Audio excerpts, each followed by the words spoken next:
I'm Karima Brown. It's Sunday and it's time for The Fix.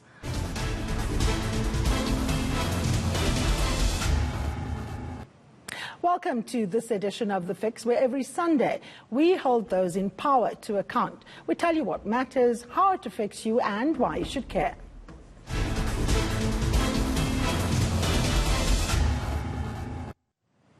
Now, Finance Minister Tito Mboweni has promised that there will be no further downgrades, and South Africa's economic outlook, however, remains bleak. This despite the government's economic recovery plan and the announcement of the medium-term budget policy statement last Wednesday. Treasury has irked trade unions with them accusing the Treasury of reneging on the public wage agreement set by the government, and of course it is setting the show for a massive confrontation with public sector unions. This despite the fact that the 10 billion was allocated to SAA, and this will of course go a long way to paying severance packages to about something like 5,000 workers there. Joining me now to talk about how they plan to balance the public purse is the Director General in the Treasury, Dondo Mohajani. Mr. Mohajani, thank you so much for joining me. Let's start with the public sector wage agreement. You were the Treasury official that approached the court some time ago saying that government is simply unable to afford that last year that needs to kick in terms of that 3-year wage agreement. Quickly for our viewers, just tell us where this process is at in terms of the courts. Thank you very much, Karima, for having me on your show.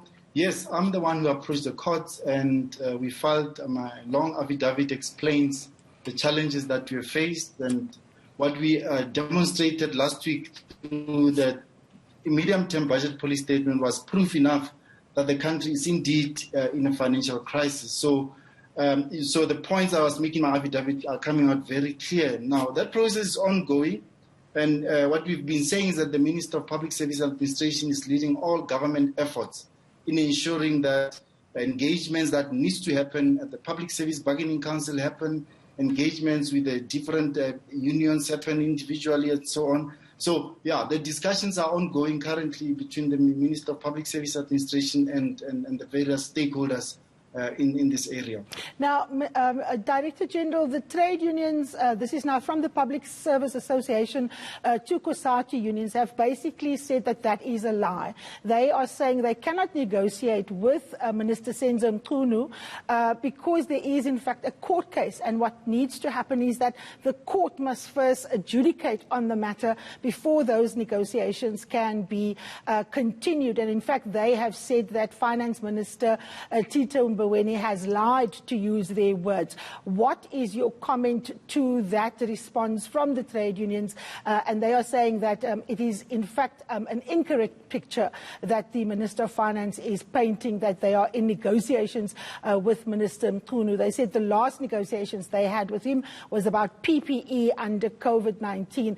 And at the moment, as far as they are concerned, there's no negotiations between themselves. These are now public sector unions and the Minister.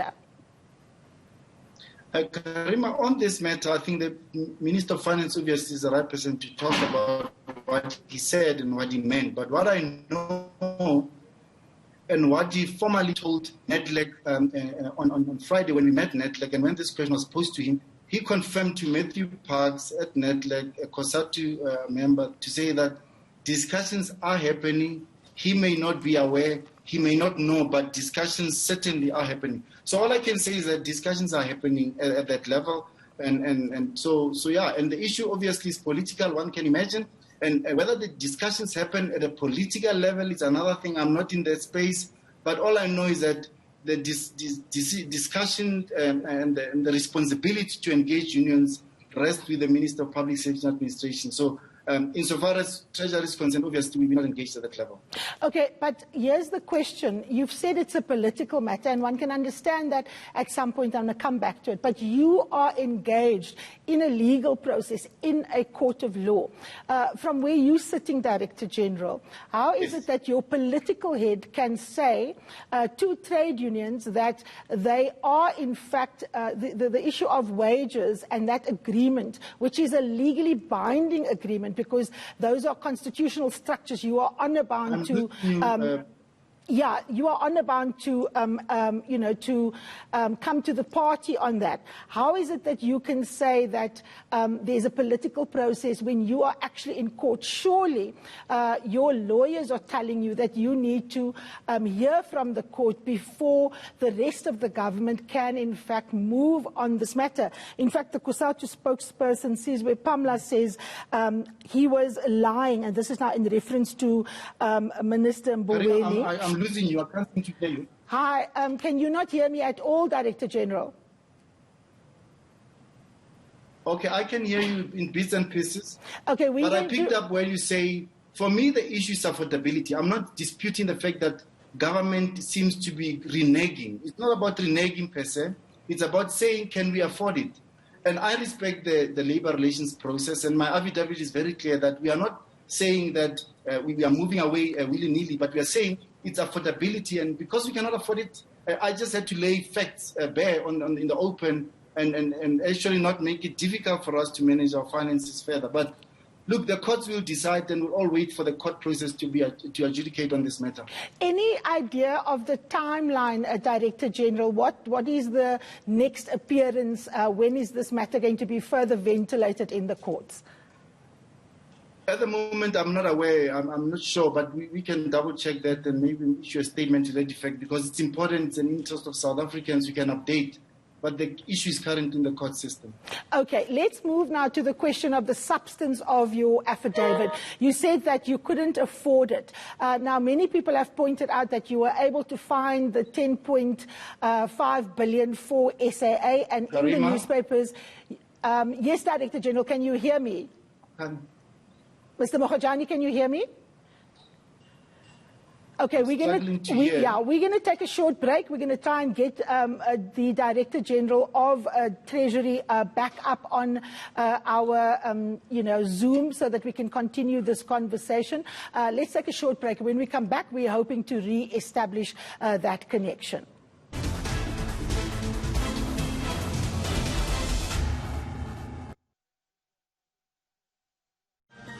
Question: how much will it cost you to come to court? 25,000 rands? 50,000 rands?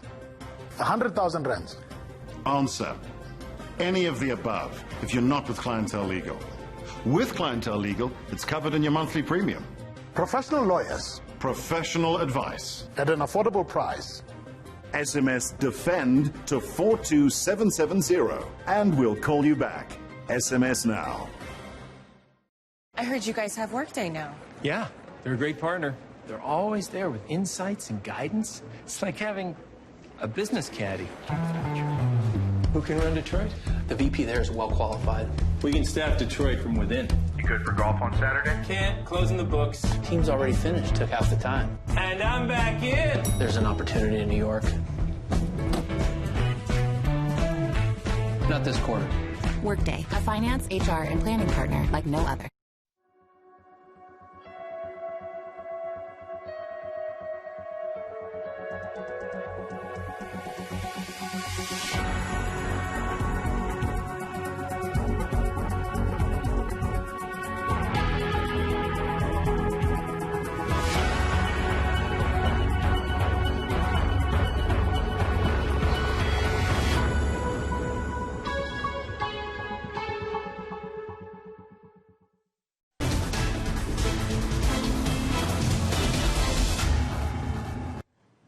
Fingers crossed we will not lose the Director General in the Finance Ministry again.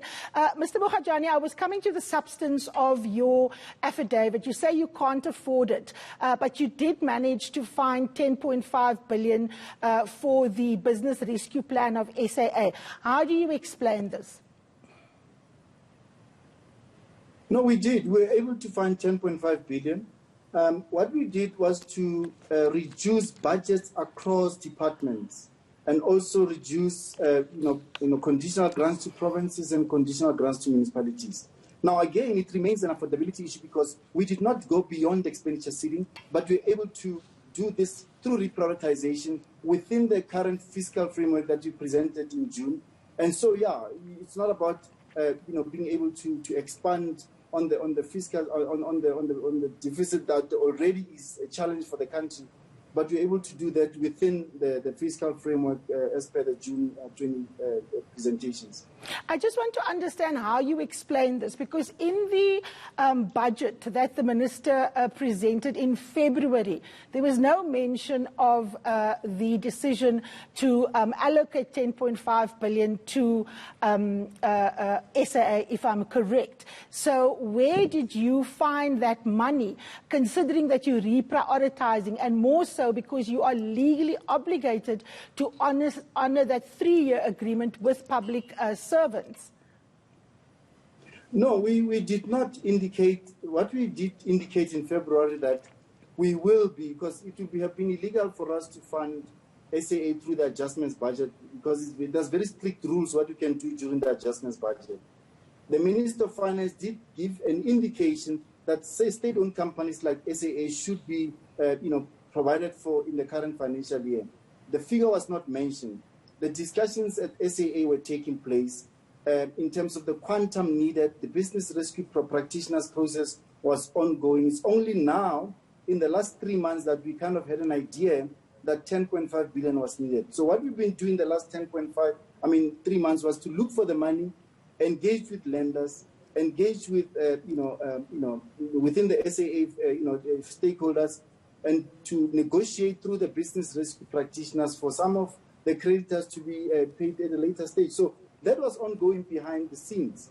Now, the reality is that now we had to make good the confirmations and the commitment that government made that said we cannot allow SAA to be liquidated. That's the commitment that government had made, and the decision of cabinet. So what we had to do was then to make sure that that happens by looking for an amount of 10.5 billion that will pay off certain creditors, that will be, parts of it will be used to actually kickstart the airline to start running. And parts of it, obviously, as you correctly said earlier on, is to pay retrenchment packages that have been negotiated with the unions in that sector. DG, I'm not fighting with you about the 10.5 billion. Unlike most analysts, I actually don't see a problem with that, because that is a commitment that you made. I'm asking you, why are you not able to hold the same commitment to that legally binding agreement with public service unions? You have committed yourself to that. Why couldn't you go and find the money for the civil servants? Particularly if you consider, for example, in education, when the president announced in the economic recovery plan that X amount of teacher aides are going to be hired, where do you get money for the teacher aides, but you are freezing teacher salaries? I mean, it's a contradiction in terms. Karima, let's look this in perspective. My affidavit is very clear and detailed in this area. I'm saying, if you look at for the last 10 years, the real increase of in excess of 7.5%. The argument is that public servants, in the argument that I posted, was that public servants have been paid and have been paid, the increase in the last 10 years have been far way above averages, including averages in similar economies around the world. And given that comparison in the book on the medium-term budget policy statement. Now, all I'm saying is that affordability is an issue, one. Two is that I'm not saying that we actually are abusing the labor relations system in the country by filing that affidavit. No, but it's an issue of affordability. I cannot go and reduce budgets by almost 30 billion rand across the system to pay public servants. That means I will, in a way, making the skew that's already there, because our budget currently, we're paying in excess of way more than 40% to even up to reaching 50% of, in some cases, of towards wages. Now, this is unsustainable, meaning if we continue doing that, increasing salaries at unsustainable levels, we may find ourselves in a fix. But as I'm saying, the facts are there on the table to be engaged with. We are, with all the humility that you can think of, we are going to labor to say, can we understand? Let's look at the salary increase in the last 10 years. let's look at what we pay our public servants and weigh that against service delivery. Syringes in hospitals, gloves in hospitals, PPEs in hospitals that will protect, including teachers' aids and books. So I think it's a choice that we will have to make at the time. Now you'll ask me the next question. What if the courts rule against us? Exactly. It's fine. It's fine. We will then have to go back and say to ourselves, with Labour, we've made choices and the court has ruled. And then we'll have to obviously be obligated to pay. But I can tell you now, at some stage, if we go at this rate, we will end up not having enough material to address service delivery. But we'll have enough money to pay public servants like myself and like many others. So I think here it will be a moral question that you'll have to ask yourself, jointly with Labour, jointly with civil servants, public servants, and ask ourselves, is this the right way to go as South Africa? And I think the reasonable answer at the time will be no. We cannot afford a situation where we continue to pay high salaries for public servants at the expense of other goods and services that will actually make easy for people to access goods and services that we need. Okay, we will not be able to. Director General, I'm sure the trade unions are going to, take their fight to you. They've already engaged in a strike. But let's move now to the question of going to financial institutions in the international community. You spoke about the World Bank, the IMF, the BRICS Bank, the Development Bank. Let's start off with the World Bank and the IMF. What monies, if any, has already gotten to South Africa? There's a lot of unhappiness that we are engaging these institutions and that the terms might be particularly onerous on South Africa. We went to the IMF and we did indicate previously that we were looking for $4.3 billion. We got that. The money is in our bank account. We went to the BRICS Bank or New Development Bank. At the time, we were talking about $1 billion. The money is in our bank account. What is not in our bank account and what is not yet concluded is the discussions with the World Bank. The discussions are ongoing. We are looking at various options. We are looking at various quantums that we're looking at in excess of, say, 2 billion or so. So now with the World Bank, it's a matter of engagements that are happening even now. And we think by the end of this year, we would have concluded the engagements with the World Bank and we would have seen a process where money will start flowing through into our coffers. But currently, and moreover, Karima, with the World Bank, it was not only a COVID-19 related type of expenditure. It's more expenditure that will fund some of our operations, some of our much needed infrastructure investments. So yeah, all discussions at that level are ongoing. The matter has not as yet been to the World Bank board, and as soon as it's at the World Bank board, we will then come back and inform South Africans of the discussions. All right, Director General in the Treasury, Adondo Mohajani, thank you so very much. Up next, the official opposition Democratic Alliance is, of course, holding its all-important elective conference this weekend, and John Steenhuisen, of course, looks set to be tasked to lead that organization. Don't go anywhere.